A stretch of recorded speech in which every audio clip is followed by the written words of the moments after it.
Welcome to the Moving Past You radio show, a show about identifying, confronting, and embracing the obstacles that block and delay us in walking in our divine purpose. Each week, we delve into the complexities and rewards of walking in your purpose. Now, here's your host, Juanita Gaynor.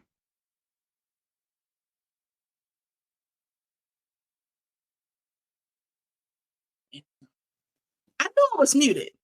I do this every time to myself, and it's just like I get to the point now, it's just like, you're muted, right? So let's start this over. Happy New Year, everyone, because you probably read my lips when I said it. This is 2024, and you guys' support has been amazing. And I'm so excited about what's coming, what's happening for the year. I mean, when I think about when God gave me the directive to move how he is moving this season, everything that has happened, everything that has moved forward is beyond anything that I could have ever imagined. Like, you don't think that, he gives you your, host roster for like almost 4 months, that you don't, you come across women with amazing stories and their path and how they've healed and how they're helping others. And so you just never wrap your mind around how amazing he operates, because I know, but he really has shown me how he does and how he has not only myself covered, but how he has a heart for you and that he wants you to connect with people who can take you to your next level. Because you know what? I know I have so many people who've listened to me. I have. They've listened to me. They've followed me for a long time, but I may not be the one to take you to the finish line. But the amazing women that I've worked with over the past couple of months are those people. That may be your person. So definitely reach out. Now, we're starting the year off, and I started the first, the season off. Hard hitting. But we're starting the new year off hard hitting because this is a story that never changes. This is something that's always needed. Like, it's never going to stop happening. And with everything that is going on right now in the world, we really need to be having these conversations more and more and hard hitting. And with that, I am so excited that with tonight's guest, Miss Michelle Hall. Now, I was on her podcast and we was talking about my story. So we're going to be going back and forth, and we're going to just really get down and deep about, the trauma and overcoming childhood sexual abuse. And it can be, triggering to some. So before we even get started and before I do the introductions, what we are going to do is I'm going to go ahead and play the trigger warning, because again, I want you to be fully aware of what we're going to talk about. I want to make sure that you're provided the resources that is necessary so that you are not joltingly triggered and you don't know what those resources are. Okay, because again, we want you to be a part of the conversation, but we understand if you cannot. Okay, so we're going to play the trigger warning. We're going to then introduce our guests, and then we're going to really deep dive into this topic. And we're going to be talking about how we've gotten through, what are the next steps, and how we can hopefully help you carry on and move through into your healing. Hello everyone. Before we dive into today's important discussion about sexual assault, we want to take a moment to acknowledge that this topic can be deeply triggering and emotional for many individuals. We are committed to creating a safe and supportive space for our audience. If you have experienced sexual assault or are sensitive to this topic, please be aware that the following conversation may contain explicit content and detailed discussions. It is perfectly okay to step away from this discussion if you feel overwhelmed at any point. Your well-being is our top priority, and we encourage you to prioritize your mental and emotional health. If you need support during or after this discussion, consider reaching out to a trusted friend, family member, or a mental health professional who can provide guidance and assistance. Additionally, if you or someone you know is in immediate danger or needs help related to sexual assault, Please don't hesitate to contact your local emergency services or a crisis hotline, such as the National Sexual Assault Hotline at 1-800-656-HOPE, that's 1-800-656-4673. We appreciate your courage in joining us for this conversation, and we hope that together we can raise awareness, provide support, and promote healing for those who have been affected by sexual assault. Thank you for joining us today. Let's begin our discussion with the utmost compassion and understanding for one another. Thank you for that. And without further ado, let me go ahead and introduce tonight's guest. Ms. Michelle Hall, she's a coach, author, and speaker, and we're going to be discussing overcoming childhood sexual trauma. And you're just in for an amazing testimony. And let me just read her bio and we're going to get started. Michelle Hall is a compassionate and experienced certified Christian life coach dedicated to guiding individuals on their journey towards healing and empowerment. With a deep understanding of the profound impact of childhood sexual abuse, Michelle offers a unique perspective and supportive approach to help survivors overcome their challenges and embrace a life of purpose and fulfillment. Early in her own life, Michelle faced a tremendous adversity of childhood sexual abuse, which profoundly shaped her resilience and determination. This painful experience ultimately ignited her unwavering commitment to helping others who have endured a similar trauma. Her own healing journey, her professional training, and the Holy Spirit equips her with the insight and empathy necessary to provide an understanding and non-judgmental space for her clients. With a heart rooted in faith, Michelle's approach to life coaching integrates Christian principles, offering a profound sense of hope and restoration. Her ability to blend her expertise in life coaching with her deep spiritual foundation makes her a trusted guide for individuals seeking to rebuild their lives after the devastating effects of childhood sexual abuse. Michelle Hall. Hi. How are you today? I'm great. Thank you so much for having me on the show. Happy New Year. Happy New Year. And so let me tell y'all, for most who don't know, we have conversations before we ever get on here. So we've had some deep dive conversations. She has an amazing podcast that she'll definitely tell you more about, closer to the end so you can find her. And when I tell you, when God puts us together, now, the Holy Spirit is amazing because without him, I would be cuckoo for Cocoa Puffs. I think I would too. Right? I'm probably a little off, and I embrace that. I embrace it wholly. But he has really shaped and guided, me in my decision making and just in purpose as well. So Michelle, I'm gonna have you start out by just telling a little bit of your story. What got you started, and why do you do what you do? What was the main driving force to helping survivors? Because I'm saying survivors today because sexual abuse doesn't just not happen to us girls. And I think that is also the biggest misconception. There are so many young men who are affected by it as well. And sometimes we overlook because we're just focused on the girls. So. That is true. That's true. The statistics for sexual abuse of women or girls and boys before the age of 18 is staggering. I believe it is 1 in 5 girls and about 1 in 10 boys, I think. So it's far more than it should be.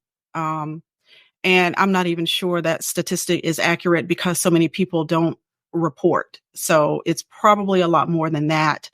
But I work with specifically women survivors because I feel such a connection with women.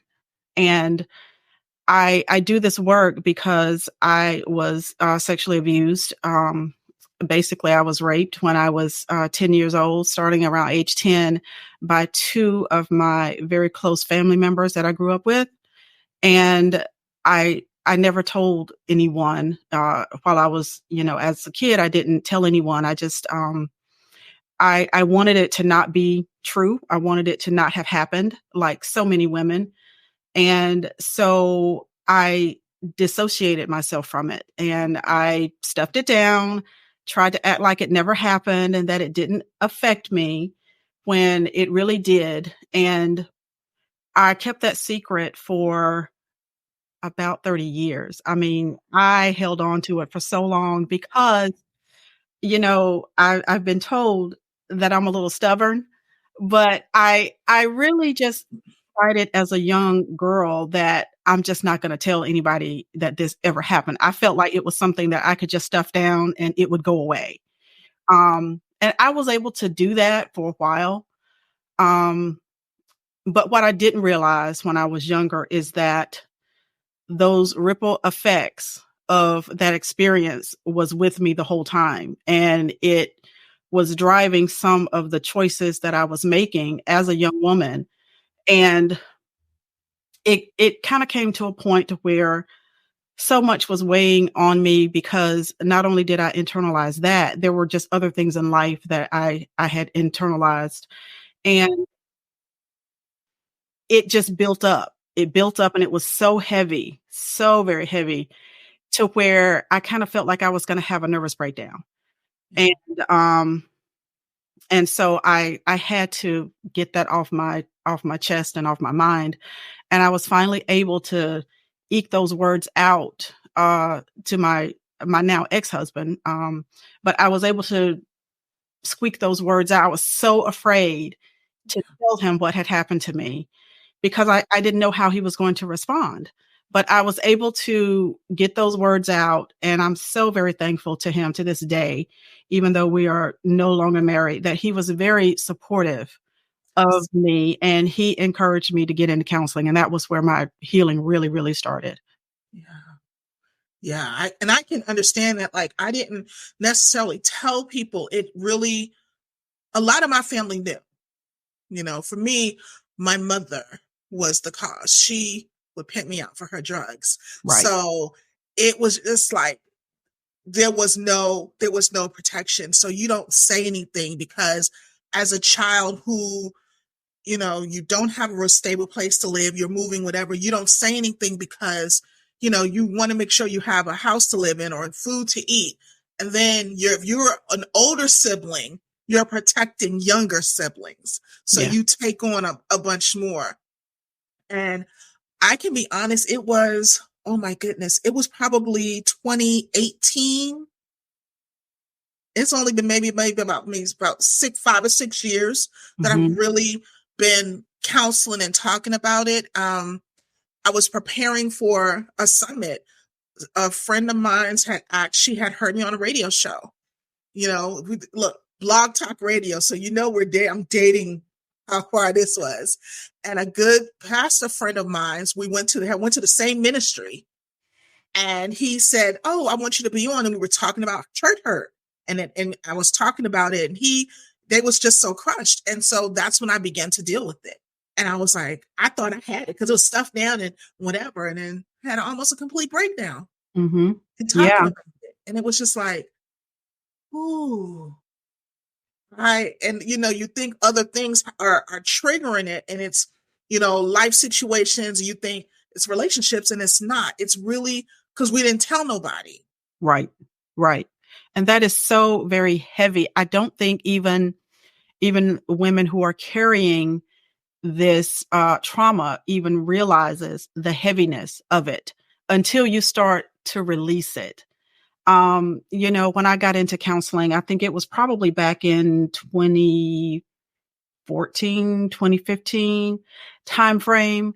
I had no idea what that journey was going to be like, but it ended up being really a reconciliation of not just the sexual abuse trauma that I had, but from other things that I had experienced in life as well. Like I said, I internalized things. I just didn't I had some things that happened in my life, even prior to the sexual abuse. One of the things is that I'm fatherless. I don't know who my father is. And that was very much a wound for me that affected me very deeply. And so I felt a sense of, unworthiness, a sense of abandonment for not knowing who this man was. And, all of that had affected my self-esteem already. And then also, I was born with a defect in my right eye, and so I'm visually impaired. And, as a kid, I wore thick glasses, those Coke bottle types. You call me And Colorado. yes, girl. And so I got picked on. I got picked on a lot. And so all of those things were already into play at the time, I experienced the sexual trauma. And that was really, I'm like, what else can happen?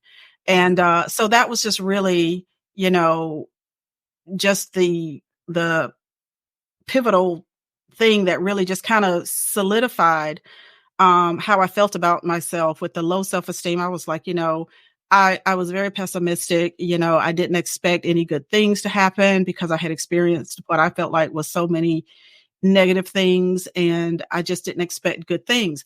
But the thing about it is, I was good at hiding it. At least I think I was, because nobody knew. Nobody never questioned me about anything, because I just, I'm like, well, I'm just going to act like this, this stuff doesn't bother me.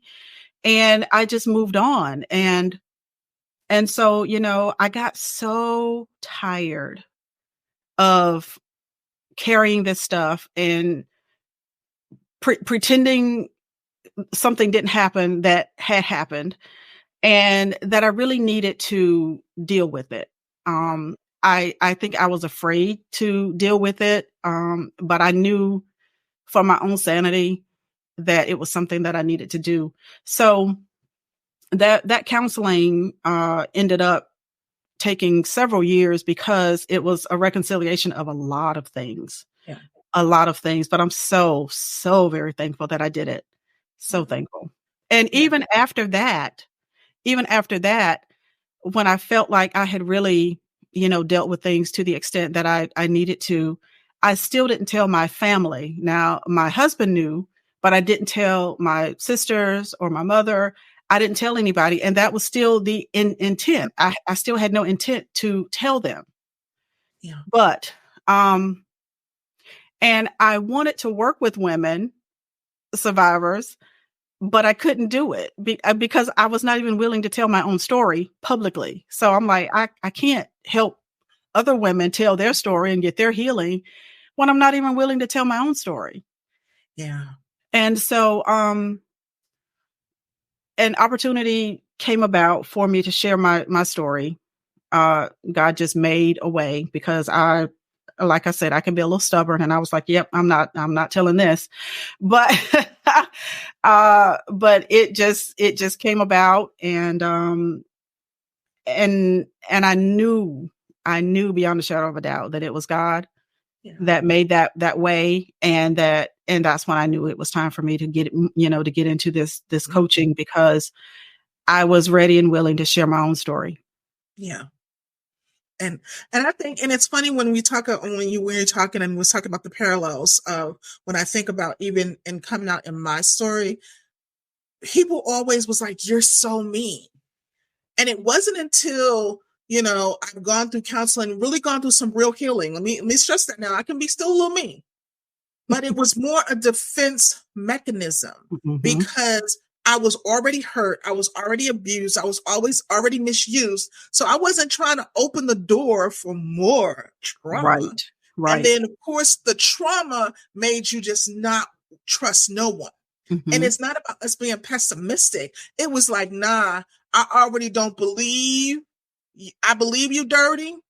Now, there's a little glimmer of hope that you're not, but I already believe that you're a low down dirty dog. And then when you act like that, then I'm like, I just told you so. So we would just, we're protecting ourselves. Absolutely. Yes. So, Yes. Now counseling, I'm an advocate of counseling. I don't care what no one says, whatever you need a professional, like we do life coaching. Let's say that's what we do. Mm-hmm. I work with, and probably you too, we work with your mental health professionals. Yes. We don't do that because there is a depth of emotions and things that trigger that a trained professional can get to and get you there safely. Yes. Yes. I remember when I went into my counseling session, and I remember they was telling me my poor therapist was shocked. She was almost in tears. She didn't want to give me my diagnosis because she said in all of her years, she dealt with, childhood survivors, sexual abuse, all of that.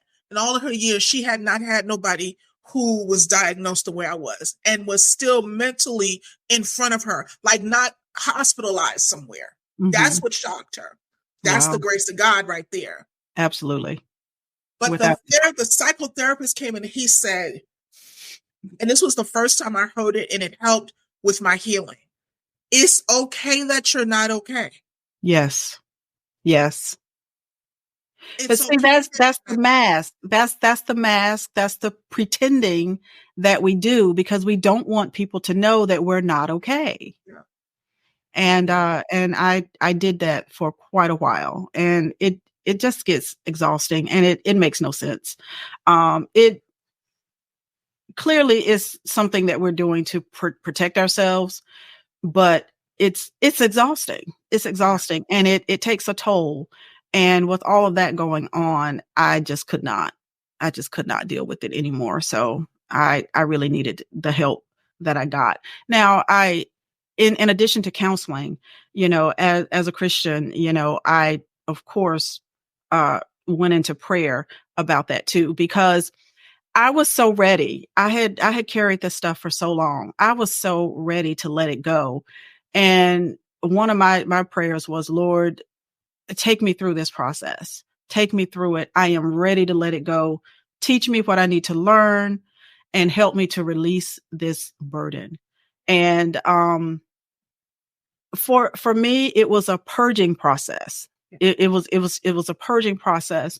And one of the things that, like I say, I know God was all up in it and through it, because when I would go to church, I would go and I would just weep the whole service. I would just weep, and I knew that was God cleansing me.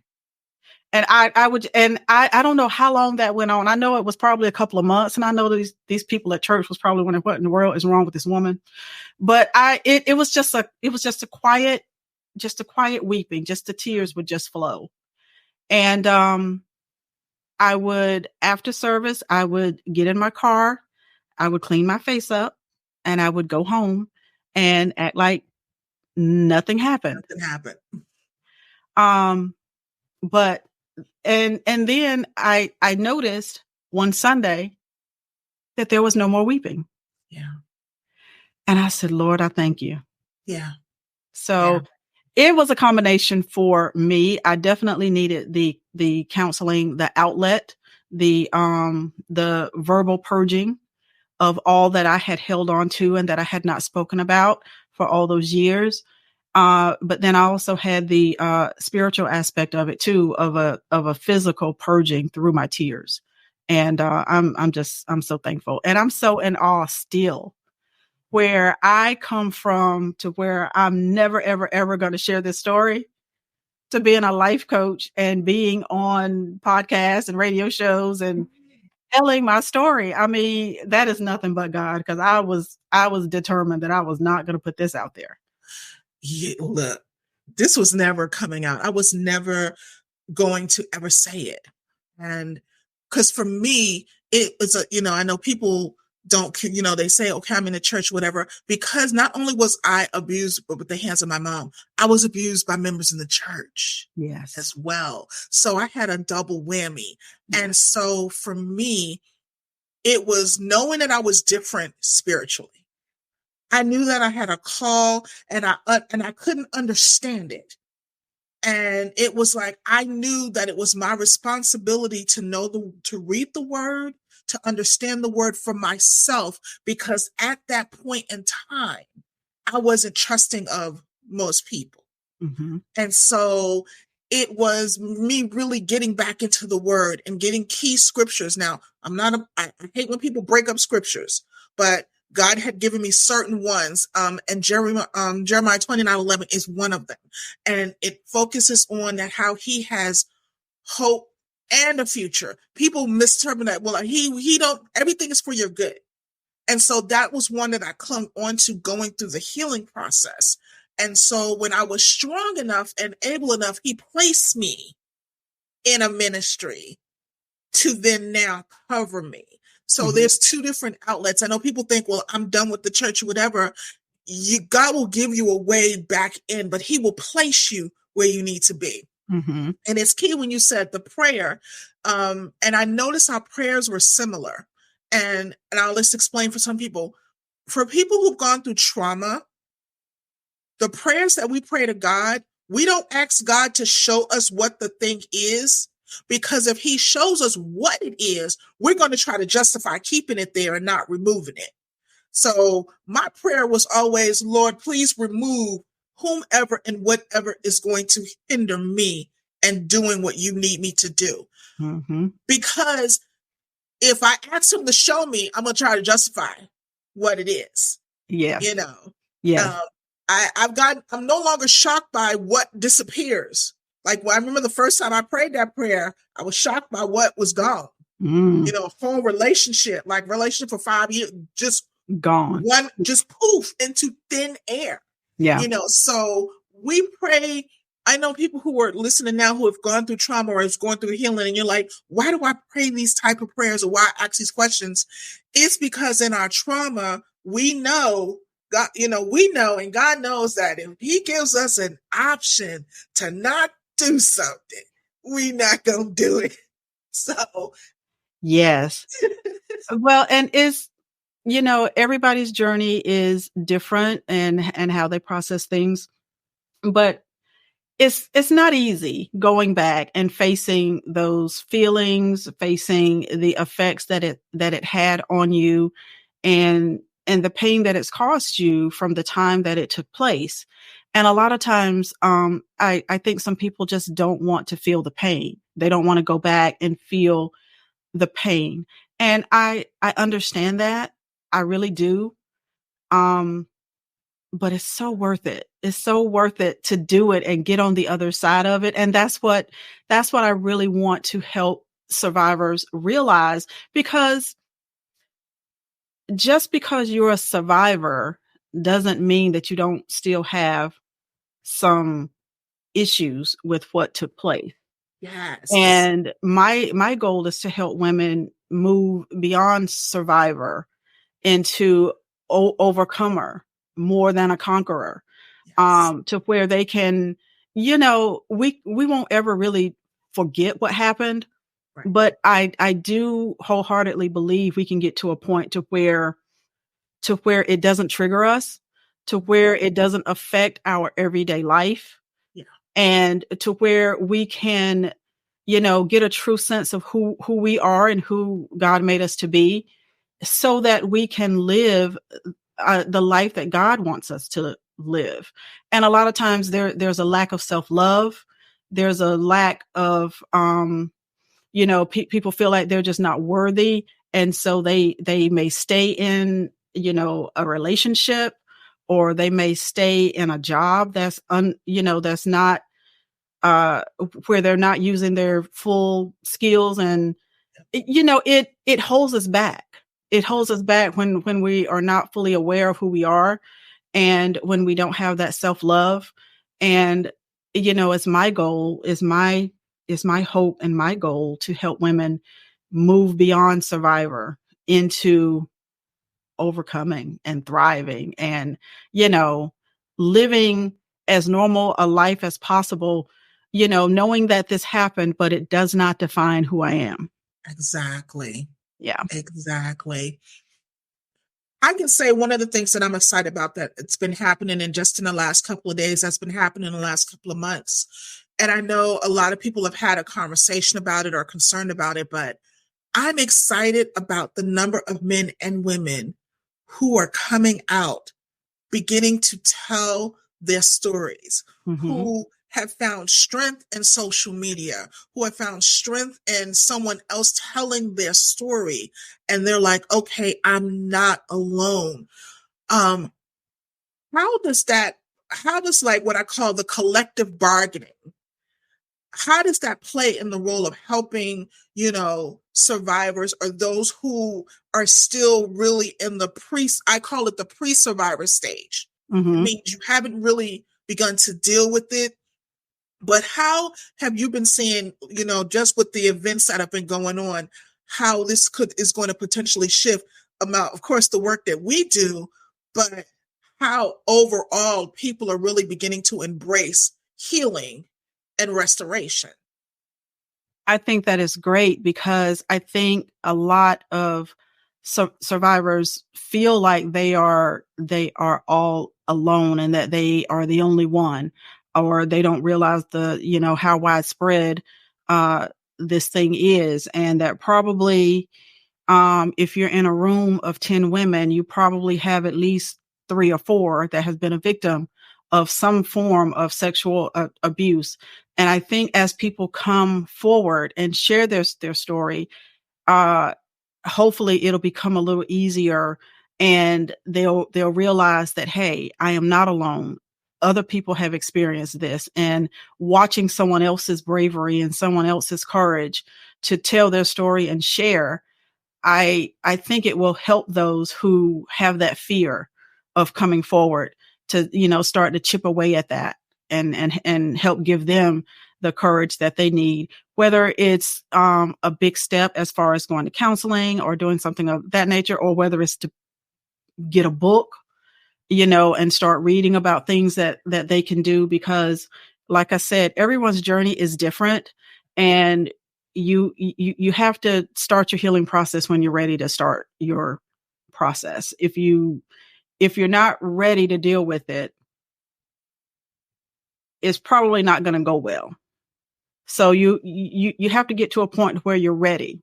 Yeah. And that could be through books or through courses, listening to podcasts. They may not be ready to just share their story with someone else yet. They may want to work on it, within themselves. So hopefully with people coming forward and the awareness is going up, that'll help those women and men who have been afraid to tell their story. Hopefully that'll start to chip away at that, and they will get the courage to do what they, to get to their healing. Yes. And also what I want to do, and we can talk more, is for those who are looking to support, for those who are on the outside, we need you to understand that there's a level of empathy and compassion that you have to have. I love how even when I started telling my story, and when I was telling someone that it was like I was probably like 14, 15 when my abuse finally stopped, because I threatened the person who was abusing me. I threatened to tell his wife. Wow. And it stopped because I was tired. It wasn't about, I didn't know that it was wrong, whatever. I was just tired of dealing with it and just whatever. It was just like, I didn't want to be bothered. But then, for someone to say, well, why didn't you were 15, you didn't know? Well, when this has been happening since you was 5, you don't know that that's not a part of your normal day-to-day life. Like if you go to other places and don't happen, it's weird. So I want those who are looking on the outside, looking in, to understand that everyone's situation is different.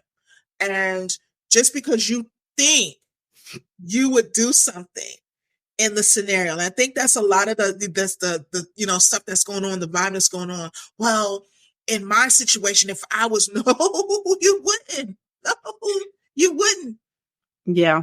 I've heard that, I've heard that with these cases. I've heard that with, rape cases, all of that stuff that's going on with the Me Too and all of that, well, why didn't they tell, all those years ago? I can say that if you haven't walked in the shoes, you don't understand. You just don't. And there are various reasons why people don't tell. There's fear, there's shame, there's guilt. Um, it could be a situation where a child told a parent, and the parent didn't do anything about it, and they felt shut down. There's so much that goes into it. And, here over the last 10 years, I've experienced a lot of, I've gone through, the healing from this.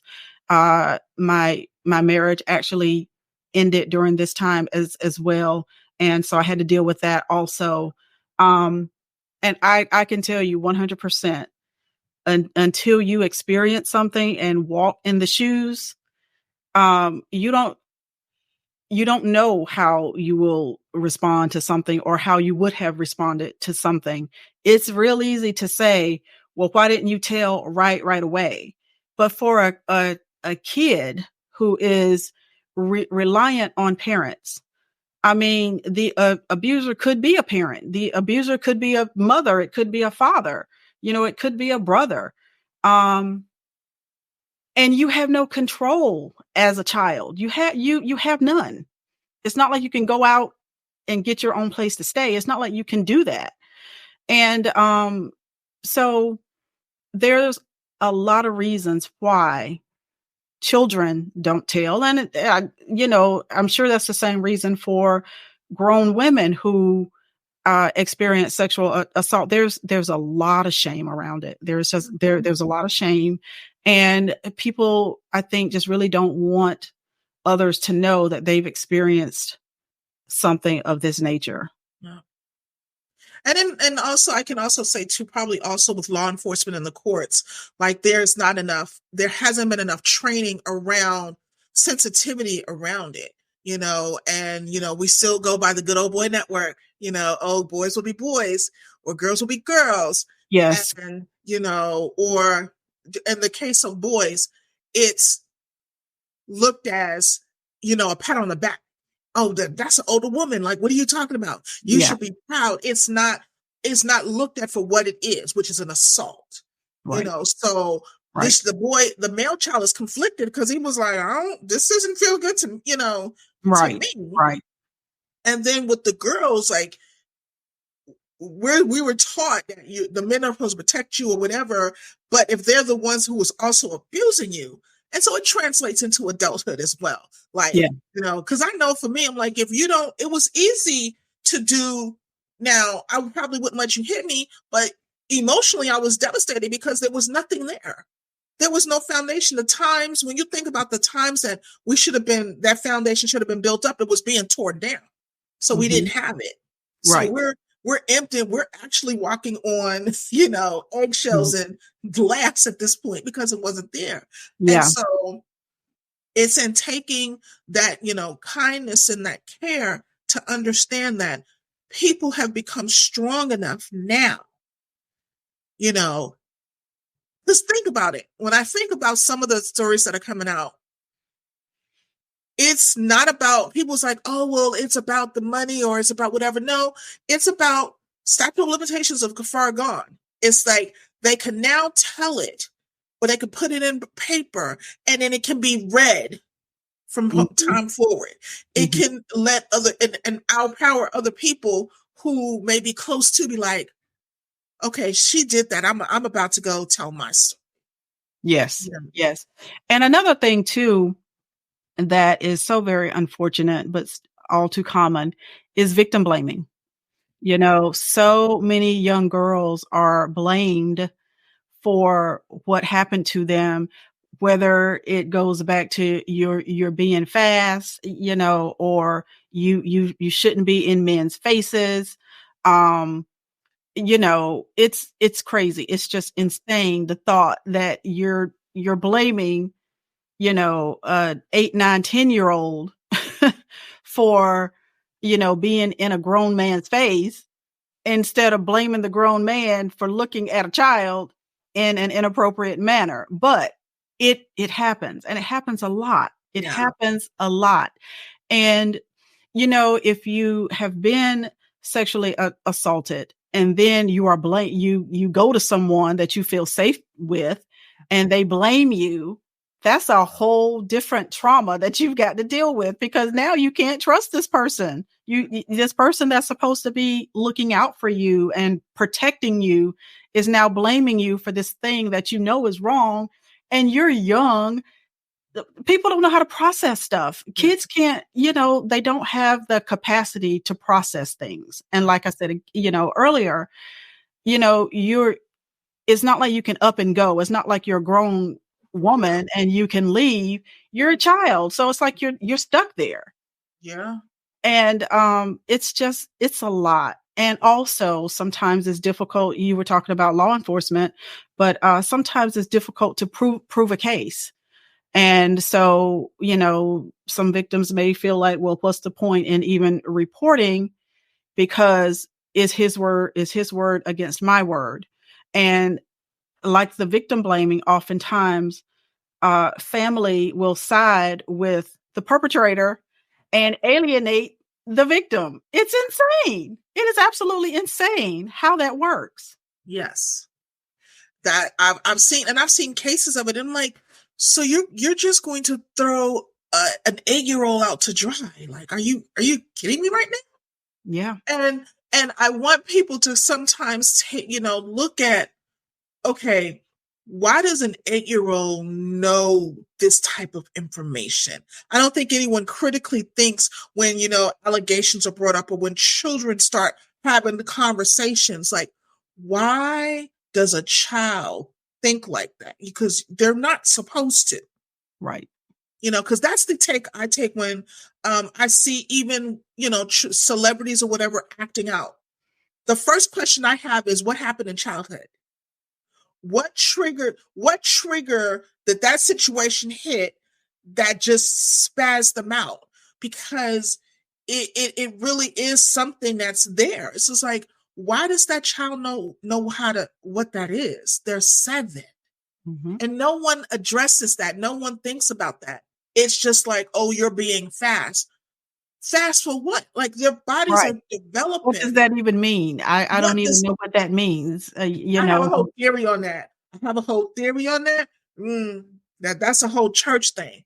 And that distinctly, and I always upset people, and that's what I do. And I don't care. But that distinctly derives from the Black church. And I don't, and people be like, oh, well, we're going to do a whole topic on, we're going to do a whole segment on that. But stuff like that distinctly derives from the Black church. And I'm going to be honest with you. If you hear leaders, especially men in the church saying, oh, she's fast, you need to perk your ears up. Your antenna need to go up, because what they're doing is that they're creating a narrative to be able to abuse that child without any, repercussions, because that means you're not going to believe that child when they come to you and say something's going on, because it's already been put in the atmosphere and put out there that there's something that they're not. And it's what abusers do to groom and to abuse children. They put the narrative out there, and women are responsible for it too. They help. And that's a whole nother topic. So when you hear those things and when you see those things, you need to be really aware about, wait a minute, why are you saying she fast?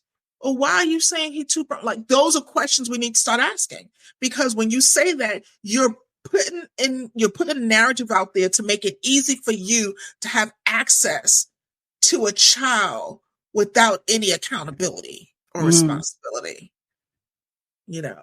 So. Yeah. The whole church thing, I know you have a whole lot of experience with that. And I know that's a hot topic for you. My experience is not related to that, but I know that it goes on in the church, and not just the Black church. I mean, clearly we know what's going on in the Catholic Church. I can speak on both. But but yeah. Yeah. Not all my life. Yeah. So it's definitely something that needs more scrutiny. But yeah. You know, so tell me about what you're working on, what, and projects you got coming up, like how you uniquely work with your clients. When someone comes to you, like and I know everyone's different, but just on general, what does that look like? What are you working on currently to facilitate this healing journey for women? Well, it's an application process because, like I said, everyone's journey is different, and some women may need to get some other treatment before coming to work with me. I am not a trauma coach, so I have to do some. I need to get some information from them and pray and let the Holy Spirit lead me to who needs to be in my program.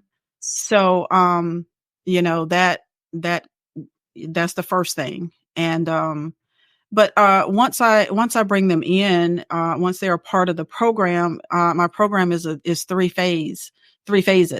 And it's the awake phase, the activate phase, and the actualize phase.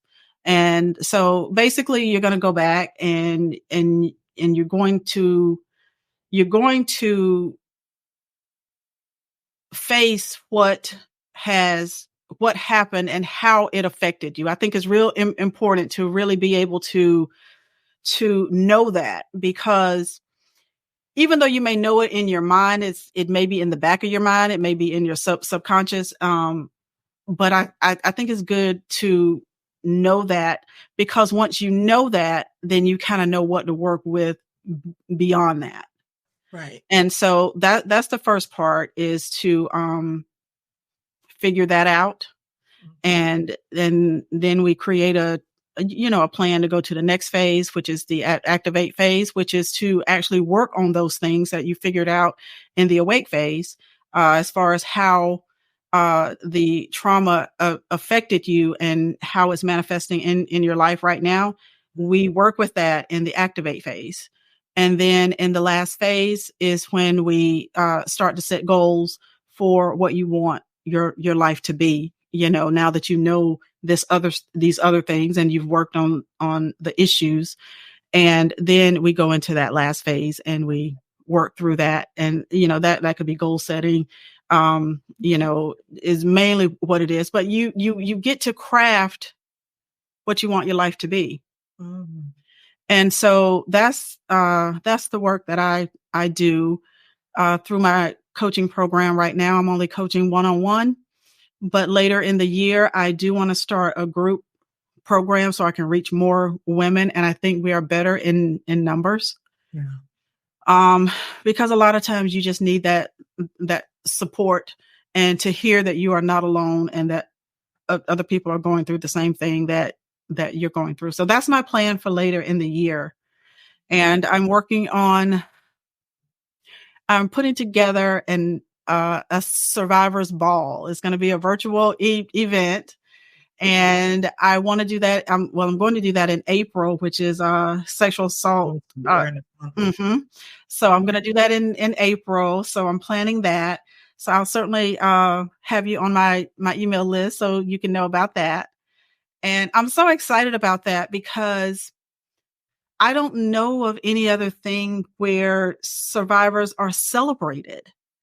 And like you say, just to be able to function in the world day to day, holding on to whatever it is you're holding on to based on how it affected you in life is worthy of celebration. Yeah. And also, hopefully that'll be a catalyst to help those who haven't actually started their healing journey to start their journey. I plan on having speakers, and I'll talk to you about that. But I'm planning on having speakers come in who have gone through healing to share their stories, because I think that's encouraging to someone who has not started their journey yet. So I have big plans for 2024. I don't know I don't think I've talked to you since then, but I left my full-time job and I'm doing this Congrats. full time. So I'm really excited. Wonderful. Yes. So I am thoroughly excited about how the Lord is going to move in 2024 and the women that He's going to bring into my path. It is time. It is time for women to start healing Absolutely. and to It's not be in 2020, bondage. yeah. 2024 is going to be amazing. 2024 is what I call the standing on business year, because it's about that time, Yeah. to actually do that. Yeah. And like you were saying, the group coaching, I think for the group coaching is going to be the way to go, because Mhm. I see the abundance of women that are going to need that help. Mhm. And, we may have some we have to do one-on-one, but the group aspect of it, it's called like bringing back community, bringing Yeah. back the collective, Yeah. is what I'd like to call it, because I think that's been lost, Mhm. has been lost. And coming out of COVID, because I think with COVID happening, it kind of made a push, because now people were in their feelings, in their homes, and whatever, and they had time to think about stuff, and they had time Mhm. to wonder what was going on. And Yeah. so COVID really kind of just was the catalyst for everyone to say, you know what, I'm not going to do this no more. I'm not going to do any of this anymore. Yeah. Yeah. Yeah.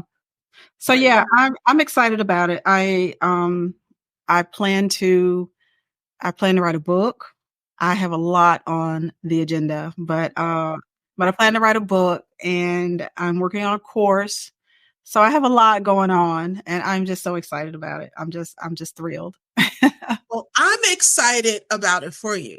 And of course, we're excited over here because we're going to be the ones helping to promote it and put it out there and, brother, because again, we want others to benefit from this amazing wealth of knowledge and, tools, resources that are out there to help them get to the next step.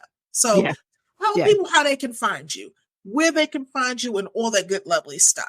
Well, I can be found on Facebook, in my Facebook group, The Esteemed Ones. Um, I can be found on, my business page is, Live the Esteemed Life, which is what's on the screen. But I also have a Facebook group called The Esteemed Ones. You can find me on Instagram at Live the Esteemed Life. And I think that's everywhere. I think I'm mainly on Facebook and Instagram. And my website is livetheesteemedlife.com. Yep. And just tell me a little bit more. Let's give them a little bit more about your podcast, because I was on your podcast. You So, were on my podcast, yeah. and my podcast is called Broken to Blessed, and it is specifically designed to help women survivors it's really to inspire them, empower them, and encourage them if they're on a healing journey to keep going, and if they're not on a healing journey to get started. And so I like my episode for this week, I was talking about the difference between a fixed mindset and a growth mindset, and how important a growth mindset is for healing. So I do have guests on from time to time, but I'm starting to do more solo shows, more teaching, because I just really want to get the word out and get the awareness out about this. The sexual abuse is so prominent and prevalent in this country, but probably all over the world. I've had people on the show from the UK. I've had someone on the show from the islands, and the stories, it's like the stories are the same. It's crazy. It is. And it's oftentimes, well, I told, but nobody listened, Mhm. or I didn't tell, or I told and somebody blamed me for it. It's often one of those three Yeah. is what I'm hearing a lot of. But it's just it's widespread. And so the podcast is just a bit of encouragement each week to help the survivors to keep pushing through. because it's worth it. It's possible to heal. I know some people feel like, I'll just never get over this, but that's that mindset that they need to change, because you don't have to live in it. But you just got to shift your mindset. Yeah. And so that's what I want people to know, that healing is possible. But you got to want to heal. And some people, I think, can do it maybe on their own, at least to a certain point. Yeah. Some people may need some psychotherapy, because some people's stories are horrendous, and it's not just sexual abuse. It could involve other stuff. It could be physical. It could be, it could be a lot of other things. The cruelty that some children experience is just, is jaw dropping. Yeah. And so it just depends on where you are. And some people can just come into coaching and get the help that they need. So if you don't know where to start, you can always listen to a podcast. You can always Google and read some articles. You can call, one of the 1-800 numbers and talk to someone there. And but start somewhere. And if it's just calling, the sexual assault hotline, it's confidential. Yes. And someone will listen to you. And that can be your catalyst to get started on a healing journey. Yes. Well, I want to thank you so much for blessing us on this evening, because, I thank you for your strength, your courage, your resilience to tell your story, because sometimes we don't tell one another, thank you for doing it, because you're reaching people that may have heard my story but couldn't relate. Mm-hmm. Mm-hmm. Yeah. They're seeing how you can go through it and not look like you've been through it, and come out on the other side and be successful and have successful businesses and families, in spite of. So I want to thank you so much for, joining me on this evening to have this discussion. And I'm excited about what you're going to be doing in 2024. I'm excited. Oh, we will be in touch. And thank you for having me. I do appreciate the opportunity to be on the show and share my story. And thank you for all that you do, because you have a story as well. And so, I don't want to end this without acknowledging you and your story and the work that you've done on yourself and in helping others. So Thank you so very much. Thank you. Thank you. So guys, what did I tell you? What did I tell you? Okay, I just don't know what else to say. So let me to sum it up. You need to reach Miss Michelle. This is her website.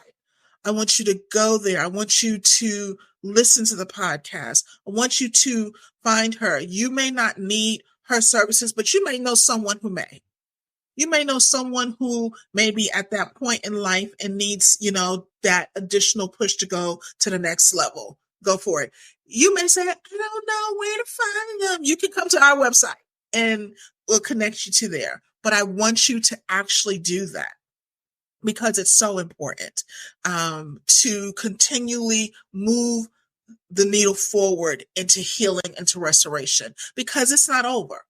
Once we leave here, it's going to be long done, and long gone. It's still going to be something that needs to be done. So, listen, share, let someone else know that there's people and help out there for them, and to be kind in your words, have empathy, and show people that we do love them. Again, thank you for joining us on this evening, where we'll be back next week. Same time, same location, with another amazing story of strength and resilience, and how you can just be moving into your own purpose and prosperity. I love you. Be blessed. And we will see you next week. Same time, same location. Thanks for joining us this week on the Moving Past You radio show. Make sure to visit our website at www.movingpastyou.com, where you can subscribe to the show on iTunes. If you found value in the show, rate us on iTunes or simply tell a friend about the show. And be sure to tune in next Friday for our next episode. And remember to always be kind in your word, your thought, and in your deed. Be blessed.